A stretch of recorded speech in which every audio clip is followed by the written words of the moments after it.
हरे कृष्णा। तो आइए हम शुरू करते हैं भगवत गीता का पहला सत्र।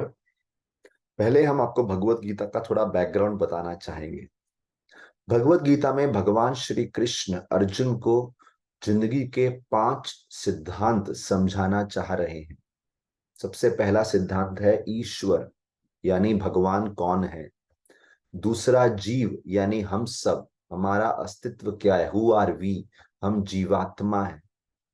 तीसरा प्रकृति, प्रकृति यानी मेटीरियल नेचर, मतलब इस दुनिया का स्वभाव क्या है। जैसे समुद्र के पानी का स्वभाव नमकीन है, अग्नि का स्वभाव गर्मी है, बर्फ का स्वभाव सॉलिड, पानी का स्वभाव तरलता। ऐसे ही हम जीवात्मा का, प्रकृति का स्वभाव, दुनिया का स्वभाव क्या है। तो ईश्वर हो गया, जीव हो गया, प्रकृति। और चौथा है काल, टाइम फैक्टर, समय का प्रभाव क्या है। और पांचवा है कर्म। कर्म यानी पुण्य और पाप कर्मों की परिभाषा क्या है और हमें इस चक्र से कैसे बाहर निकलना है। ये 5 सिद्धांत सिखाए हैं, ईश्वर, जीव, प्रकृति, काल और कर्म। लेकिन जैसे मैंने अभी 2 मिनट में ये बताया, लेकिन टेक्निकल है, कुछ लोगों को सुन के लगेगा अरे बहुत भारी है, ये तो समझना बहुत कठिन है। लेकिन अगर इसी को एक केस स्टडी लिया जाए, एक जीवन का एक जीवंत उदाहरण लिया जाए किसी के जीवन का, और उसकी समस्याओं के माध्यम से समझा जाए, फ्रॉम अ प्रैक्टिकल एग्जाम्पल, तो आसान हो जाता है समझना।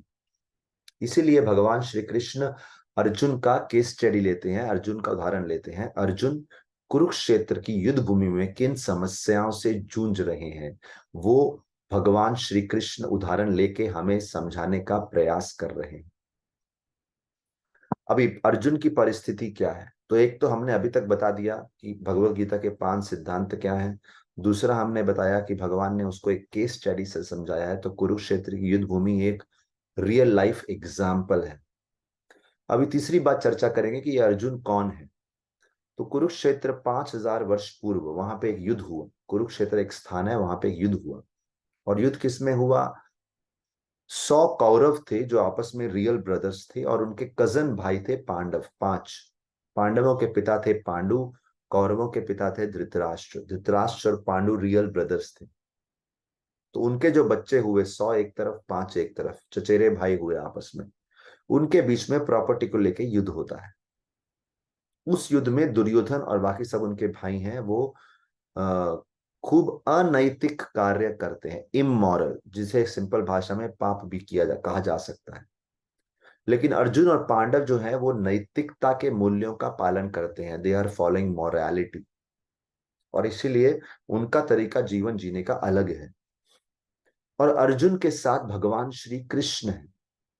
तो भगवान श्री कृष्ण नैतिकता का मार्ग सिखाते हैं, और इसीलिए भगवान श्री कृष्ण और पांडव पूरा प्रयास करते हैं कि ये युद्ध ना हो, क्योंकि इसमें काफी सारे लोग मारे जाएंगे, लाखों लाखों लोग मारे जाएंगे। बहुत भयानक युद्ध होगा, क्योंकि उस समय ये लोग पूरी पृथ्वी पे राज करते थे। तो अगर ये युद्ध करेंगे तो बड़े बड़े योद्धा इनकी तरफ से युद्ध करने आएंगे, और बहुत सारे राजाओं की मृत्यु होगी। तो पांडव और कृष्ण नहीं चाहते थे, और उन्होंने खूब प्रयास किया शांति बनाए रखने का। लेकिन कौरव, वो किसी ना किसी तरीके से चाहते थे कि पांडवों की मृत्यु हो, और वो युद्ध चाहते थे। तो फाइनली युद्ध की घड़ी आ जाती है। तो ये तो हो गया इतिहास, तो ये तीसरा बात हो गया।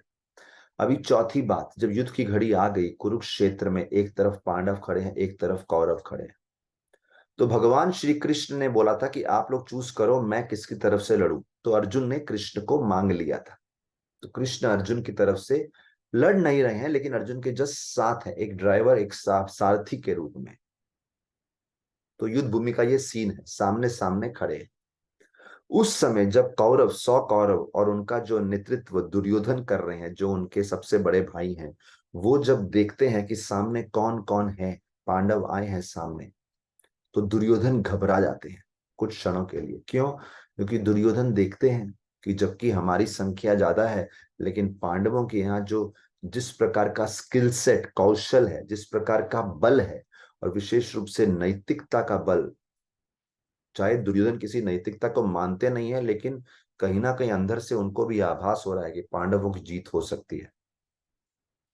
तो यहाँ पे हम भगवत गीता का पहला शिक्षा देते हैं, भय, डर, जीवन में डर क्यों होता है? जब वास्तविकता में और अपेक्षाओं में अंतर होता है। There is difference between fear and there is difference between expectation and reality. वास्तविकता कुछ हो रहा है, अपेक्षा कुछ हो रहा है। दुर्योधन के लिए अपेक्षाएं क्या थी? कि वो ही जीतना चाहिए। लेकिन अर्जुन के लिए अब लेकिन हम देख रहे हैं उनका जीतना मुश्किल है, वास्तविकता ये दिख रही। तो जब अंतर होता है वास्तविकता में और अपेक्षाओं में, और हम वास्तविकता को स्वीकार करने को तैयार नहीं होते, we are not ready for reality, उस समय हमारे मन में भय उत्पन्न होता है, डर आता है। और यही हुआ अर्जुन के केस में, दुर्योधन के केस में। वो बहुत डरे हुए थे। अभी यहाँ पे कोई पूछेगा कि अरे आप बोल रहे हो वास्तविकता को स्वीकार करना सीखो, लेकिन हम बोलते हैं वास्तविकता को फाइट करना सीखो, बी एम्बिशियस। अगर वास्तविकता बोल रही है आप हारने वाले हो, आप अपनी मेहनत करो कि हार को हरा दो, ऐसा भी कुछ लोग बोलते हैं। हम बोलते हैं सही है, मेहनत करनी चाहिए, जितना हो सके जीत की कोशिश करो, लेकिन एक समय पे आपको वास्तविकता को स्वीकार करना पड़ेगा। जैसे उदाहरण देते हैं, कोई व्यक्ति का हाइट छोटा है, जेनेटिकली छोटा है, तो वो जबरदस्ती जिंदगी भर हट लेके बैठा रहे कि मैं अपने आप को लंबा करूंगा, लंबा। वो उसका हाइट का एक लिमिटेशन है, जेनेटिकली वो कैसे बना है। शायद कुछ हद तक कर पाए, लेकिन कुछ हद के बाद शायद ना भी कर पाए। और अगर कुछ आर्टिफिशियल तरीके से करना चाहे, चाहे वो साइड इफेक्ट भी हो उसका, उसकी हाइट छोटी रह जाए। सो द पॉइंट इज, कुछ कुछ चीजें वास्तविकता स्वीकार करनी पड़ती है।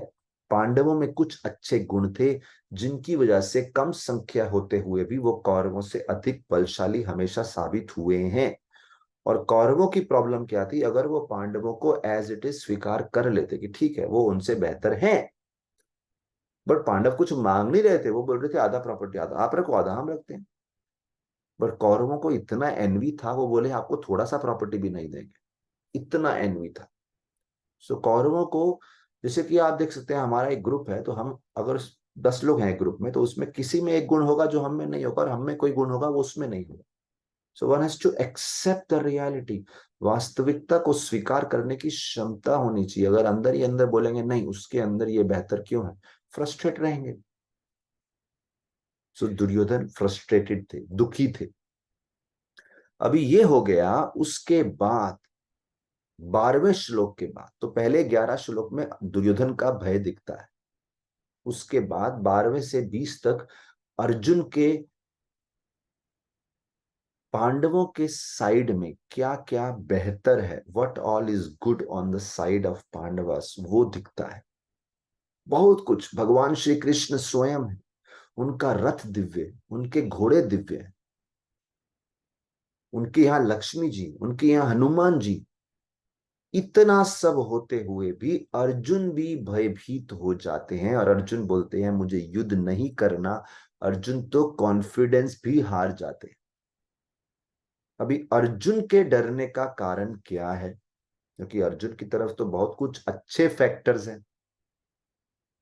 तो अर्जुन उस समय कृष्ण को बोलते हैं मेरे रथ को बीच में ले जाओ, मैं जरा नजदीकी से पूरी सिचुएशन को, परिस्थिति को निरीक्षण करना चाहता हूं, स्टडी करना चाहता हूं, विश्लेषण करना चाहता हूं।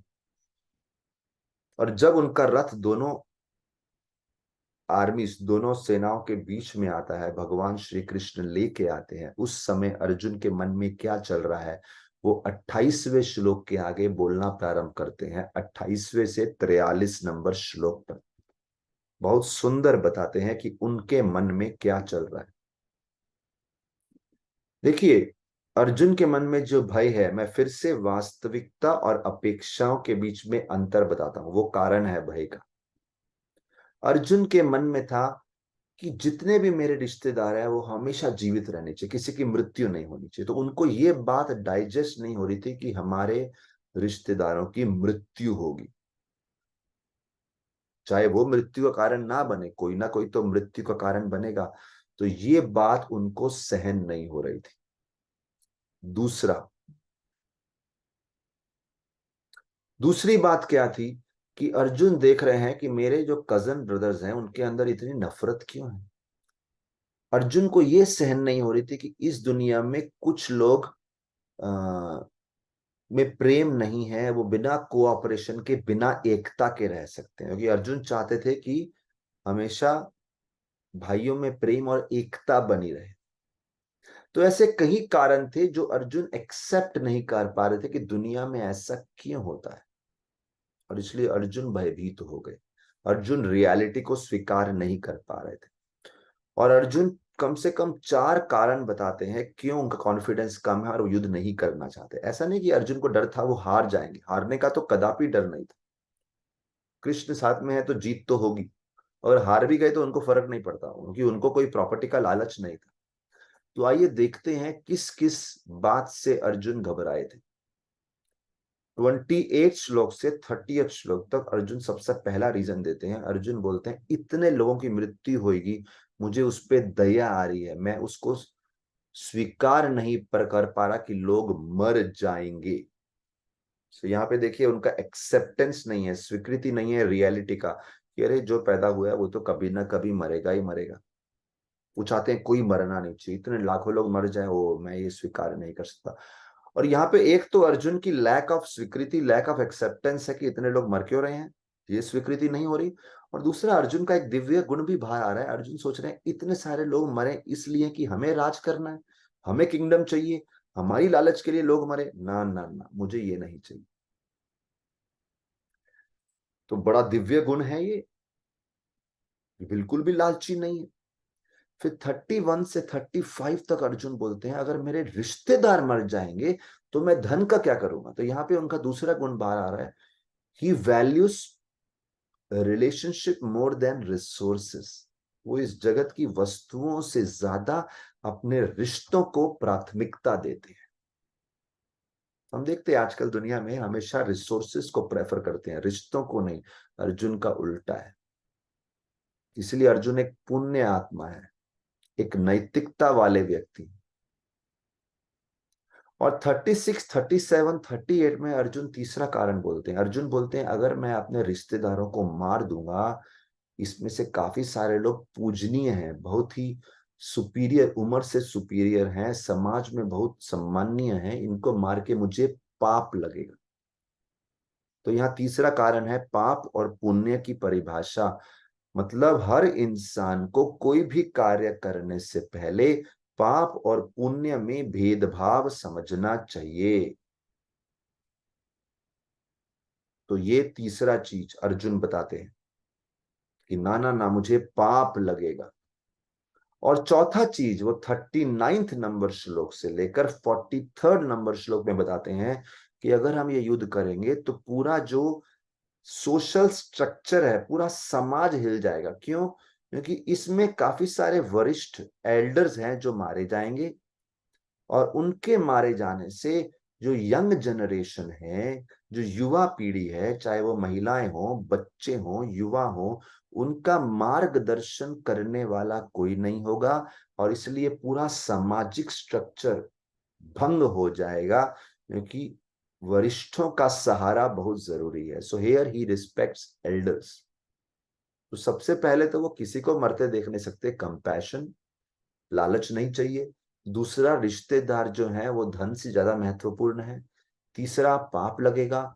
चौथा, अगर खुद के पाप के बारे में ना भी सोचे, चौथी बात है समाज पूरा हिल जाएगा अगर वरिष्ठ गाइड करने के लिए नहीं रहेंगे, और पूरा समाज बुरी आदतों पे चलना शुरू कर देगा। तो इस प्रकार से हम देखते हैं अर्जुन कहीं सारे दिव्य गुण दर्शाते हैं। तो ये जो 4 बातें अर्जुन ने बोली उससे हम 2 शिक्षाएं लेंगे। एक तो अर्जुन के साथ कृष्ण है, कृष्ण बोल रहे हैं युद्ध करो, लेकिन भगवान के कहने पर भी वो युद्ध नहीं कर रहे, वो अपने इंटेलिजेंस का सही से यूज कर रहे हैं और प्रश्न पूछ रहे हैं। देखिए अगर हमें कोई ऐसा कोई सीनियर व्यक्ति, भगवान या कोई प्रतिष्ठित व्यक्ति कह दे ऐसा काम करो, वो कितना भी पापजनक हो शायद हम कर डालें, ये कह के कि अरे उन्होंने कहा था। तो उनके आदेशों के आड़ में हम लोग अपनी लालच को जस्टिफाई करेंगे, कर रहे हैं लालच से, लेकिन नाम दे रहे उन्होंने कहा इसलिए किया। लेकिन अर्जुन के अंदर थोड़ी सी भी लालच नहीं थी। उनके कहने के बावजूद भी वो प्रश्न पूछते हैं, क्या सच में ये काम करना उचित है, जिसमें इतने सारे लोग मारे जाएंगे, भाई बंधु मारे जाएंगे, पाप होगा, वरिष्ठ लोग मारे जाएंगे, इज इट राइट? तो इससे अर्जुन के दिव्य गुण दिखते हैं, जो थोड़ा सा भी अनैतिकता, इमोरैलिटी या लालच के प्रभाव में नहीं है। अंदर से पूरा क्लैरिटी चाहिए उसको कि मैं जो कर रहा हूं नैतिकता का काम कर रहा हूं कि नहीं। ये हो गया। दूसरा चीज हम इसमें से देख रहे हैं कि अर्जुन एक दृष्टिकोण से देख रहे हैं और उनको दिख रहा है कि जिंदगी के क्या डिसीजंस इंपॉर्टेंट है। कृष्ण उनको ज्ञान का चश्मा लगाएंगे, सेकंड चैप्टर ऑनवर्ड, सेकंड से 18वें अध्याय तक। और जब अर्जुन ज्ञान का चश्मा लगाएंगे तो उनको दिखेगा कुरुक्षेत्र में युद्ध करना बिल्कुल भी अनैतिक नहीं है, ये इमोरल नहीं है, यहाँ पे कोई पाप नहीं होगा। और जिन लोग की मृत्यु होने वाली है उनकी मृत्यु के बाद सामाजिक स्ट्रक्चर डिस्टर्ब नहीं होगा। ये कृष्ण को एक नया दृष्टिकोण देना है। तो यहाँ पे हम यही कहना चाहेंगे, भगवत गीता जब कोई पढ़ता है उसको सही दृष्टिकोण मिलता है कि जिसको हम पुण्य सोच रहे हैं वो पाप हो सकता है, जिसको हम पाप सोच रहे हैं वो पुण्य हो सकता है। सही दृष्टिकोण से सीखो जीवन में किस चीज को प्रायोरिटी देनी है, किसको प्रायोरिटी नहीं देनी, उस प्राथमिकता को सीखो।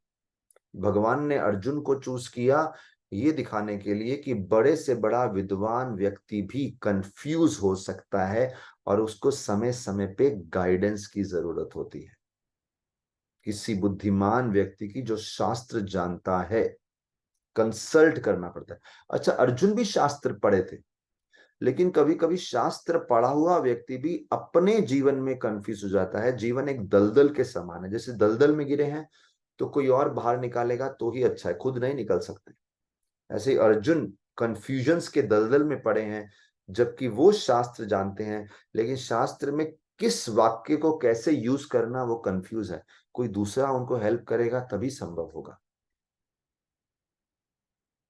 और अंत में मैं ये कहना चाहूंगा कि भगवान श्री कृष्ण ने अर्जुन को ही क्यों चुना। तीन कारण है, कई कारण है लेकिन मैं तीन कारण लेना चाहूंगा। एक तो अर्जुन एक पारिवारिक व्यक्ति है। भगवान चाहते तो एक साधु को चुन सकते थे गीता का ज्ञान देने के लिए, लेकिन भगवान ने एक पारिवारिक व्यक्ति को चुना कि इस दुनिया में मैक्सिमम लोग परिवार में रहते हैं, फैमिली पर्सन है, गृहस्थ है। तो जब अर्जुन के जीवन में कुछ समस्या आ रही है हम उन समस्याओं से रिलेट कर पाएंगे और उस ज्ञान को समझ पाएंगे जो फैमिली में रहते हैं। दूसरा, अर्जुन एक एडमिनिस्ट्रेटर थे, एक सोशल रिस्पॉन्सिबिलिटी, सामाजिक उत्तरदायित्व बहुत बड़ा था, वो राज करते थे। तो इस दुनिया में अक्सर लोग बोलते हैं अरे हम आध्यात्मिकता का पालन नहीं कर सकते, हम बहुत बिजी हैं। लेकिन अर्जुन भी तो एक बहुत बिजी व्यक्ति थे, सोशली बहुत रिस्पॉन्सिबल थे। तो भगवान ने देखा दिखाना चाहते हैं कि देखिए अर्जुन कैसे इतना बिजी होते हुए अपने आप को स्पिरिचुअल बनाता है, आप भी बना सकते हैं। तो पहला फैमिली मैन, दूसरा हाईली रिस्पॉन्सिबल। तीसरी चीज आती है कि अर्जुन जो थे वो बहुत ही विनम्र व्यक्ति थे, जो अगर उनको गाइड किया जाए तो अपने विचारों को सही मार्ग की तरफ बदलने को तैयार थे। इसलिए कृष्ण बोलते हैं अर्जुन, क्योंकि मैं मित्र हो तुम मेरे डिवोटी हो, तुम्हारे अंदर द्वेष नहीं है, तुम्हारे अंदर विनम्रता है, तुम अपने आप को मेरे आदेशों अनुसार बदलने को तैयार हो, इसीलिए मैंने तुम्हें चुना है। सिंपल भाषा में सबमिसिव थे, मतलब विनम्र। दूसरा, नॉन एनवियस, कोई द्वेष नहीं था, भगवान के भक्त और मित्र थे। तो मतलब अर्जुन का एक प्रॉपर एटीट्यूड था। हाँ, तो ये तीसरा पॉइंट आता है। पहला था परिवार में रहते हैं, दूसरा उत्तरदायित्व वाले व्यक्ति हैं, कोई खाली नहीं बैठे हैं। तो भगवान दिखाना चाहते हैं उत्तरदायित्व वाला व्यक्ति अपने जीवन को स्पिरिचुअल कैसे बनाता है।